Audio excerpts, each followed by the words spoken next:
নমস্কাৰ, মই আজি এটা কাহিনী লৈ আপোনালোকৰ ওচৰলৈ আহিছোঁ। কাহিনীটো হ'ল চাৰিজন বন্ধু আছিলে।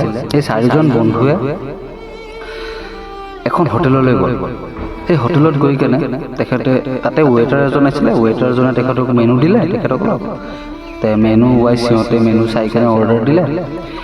সেই অৰ্ডাৰ আহিলে। অহাৰ পিছত সেই মানুহকেইজনে চাৰিজন বন্ধুৱে আলোচনা এটা কৰিলে যে আজিৰ পৰা 40 বছৰৰ পিছত আমি চাৰিজনে আকৌ ইয়াতে আহিম। ইয়াতে আহি মানে সিহঁতৰ আলোচনা এইটো হ'ল যে আহি কিনে ইয়াতে আমি আমাৰ ভৱিষ্যতৰ কি কৰিছোঁ, কি কৰা নাই, কেনেকুৱা কিভাৱে চলিছোঁ, গোটেইখিনি ডিছকাশ্যন কৰিম, লগ ধৰিম আৰু আকৌ এখন হোটেলত আমি খানা এইটো কৰোঁ। তো ঠিক আছে, চবে এগ্ৰী হ'ল। সেই কথাটো এগ্ৰী হৈ কিনে চবে খানা খাই লৈ বিল চিল দি চবে ওলাই গ'ল।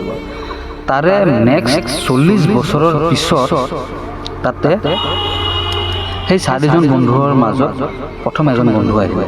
সেই 1 জানুৱাৰীৰ দিনা 1 জানুৱাৰীৰ দিনা খাইছিলে। নেক্সট 1 জানুৱাৰী 40 বছৰৰ পিছত আহিলে। এজন অহাৰ পিছত দেখা পালে যে হোটেলটো 5 ষ্টাৰ হোটেল হৈ গ'ল।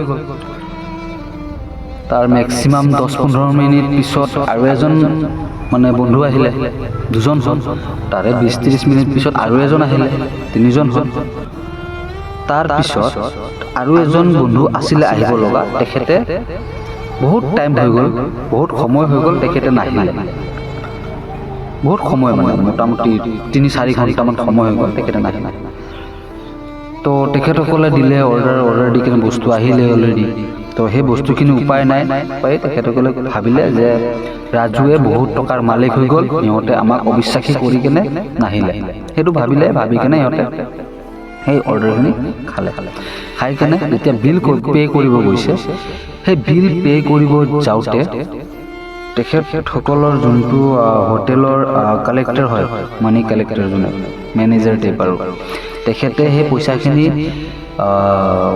তেখেতসকলক ক'লে যে এই পইচাখিনি তেখেতক অলৰেডি পে' কৰি দিছে। তেখেতৰ বিলখিনি অলৰেডি পে' হৈ গৈছে, আপোনালোকৰ বিল পে' হৈ গৈছে অলৰেডি। সেইখিনি সময়তেই সেই হোটেলখনৰ সন্মুখত এখন চৰকাৰী গাড়ী আহি ৰখিল। চৰকাৰী গাড়ীখনৰ পৰা এজন সুন্দৰ ল'ৰা এজন নামিলে।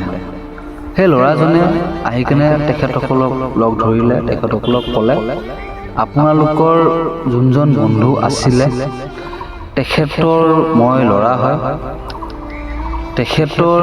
তেখেতে চৰকাৰী শিক্ষকৰ চাকৰি পাইছিলে। তো তেখেতৰ শিক্ষকৰ চাকৰি পাই মোক কালেক্টৰৰ যোগ্যতা কৰিলে। মই এজন কালেক্টৰ হয়। আৰু তেখেতে মোক কৈছিলে যে আজিৰ পৰা, সেই তেতিয়াই কৈছিলে যে 40 বছৰৰ পিছত এনেকুৱা ডেটত মানুহ এজন 3জন আহিব হোটেলত। তো যোনে লাষ্টত যায় সি বিলটো পে' কৰিব। এইটো আমাৰ মাজত কথা বতৰা হৈছিলে। তো তুমি লাষ্টত যাবা, গৈ কিনে তুমি বিলটো সিহঁতৰ পে' কৰি দিবা। আৰু মোৰ দেউতা এতিয়া এই দুনিয়াত নাই। মোৰ দেউতা 1 মাহ মানৰ আগত ঢুকাইছে। এই কথা সেইটো কথা কোৱাৰ লগে লগে তেখেতসকলৰ মানে এই 3জন বন্ধুৰ বহুত দুখ লাগিলে মনত। দুখ লাগি কিনে দুখ লাগিলে আৰু তাৰপিছত সেই ল'ৰাজনে ক'লে যে মোক দেউতাই কৈছিলে এইখিনি কথা, মই দেউতাৰ সেই কথাখিনি বিশ্বাস পূৰ্বে আপোনালোকক মই ইয়াতে আহিছোঁ, প্লাছ আপোনালোকক পাইছোঁ। তো দেউতাই এইখিনি কথা কৈছিলে, মই আজি এইখিনি কথাখিনি ৰাখিছোঁ। এইখিনি কথা ক'লে। তেতিয়া এই কথাটো কোৱাৰ পিছত সেই মানুহকেইজনে ভাবিলে যে আমি যদি 40 বছৰৰ কথা কৈছিলোঁ, 40 বছৰৰ পিছত লগ ধৰিম বুলি, যদি আমি 40 দিনৰ পিছত লগ ধৰিলোঁ হয়, হয়তো সেই মানুহজনক আমি পালোঁ হয়, মোৰ বন্ধুজনক পাই গ'লোঁ হয়। কিন্তু আমি ক'লোঁ 40 বছৰ, এতিয়া সেই বন্ধুজন নাই। তো বহুত দুখ লাগিলে তেখেতসকলৰ। তো কথাটো এইটো হ'লগৈ যে যিবিলাক বন্ধু, যিবিলাক আপোন মানুহ, যাক মানে আপোন বুলি ভাবে আপুনি বন্ধু, তো সেইবিলাকৰ লগত, সেই সকলোকৰ লগত আপোনালোকে ডিষ্টেঞ্চটো ইমান ডিষ্টেঞ্চ নকৰোঁ। 40 বছৰ সাধাৰণ কথা নহয়, 1 বছৰত 365 দিন, ঠিক আছে 365 ডেইজ 1 year। তো ইমান দিনৰ ডিষ্টেঞ্চটো, ইমান দিনৰ মানে ডিষ্টেঞ্চ একদম নকৰিব। যেতিয়াই মন যায় সেই লগবিলাকৰ লগত, সেই আপোন মানুহবিলাকৰ লগত কথা পাতি দিব।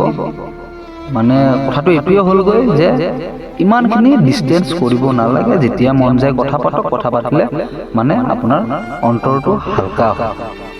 ঠিক আছে।